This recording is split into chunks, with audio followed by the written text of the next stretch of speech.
Breakfast ready.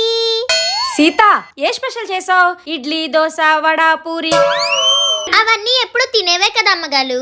అందుకే వెరైటీగా ఉంటుందని కొత్తగా బ్లడ్ తో రెసిపీ ట్రై చేశాను. వావ్! ఇది తింటే మీకు డైట్ చేసినట్టు ఉంటుంది, ఆరోగ్యం కూడా బాగుంటుంది.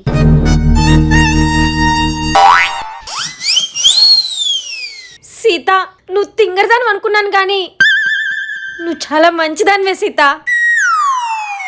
నా ఆరోగ్యం కోసం ఆలోచించావు చూడు, టచ్ చేసావు. పోలేని అమ్మగారు, నన్ను మళ్ళీ అంత పొగలకండి, సిగ్గేసేస్తుంది. ముందు తినండి.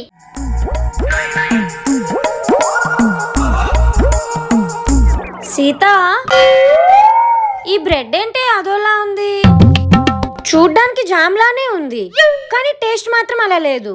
ఇంతకీ ఏం రాసావు? మన ఇంట్లో జాము, బట్టలు, సాసు ఇలాంటివి లేవు అమ్మగారు.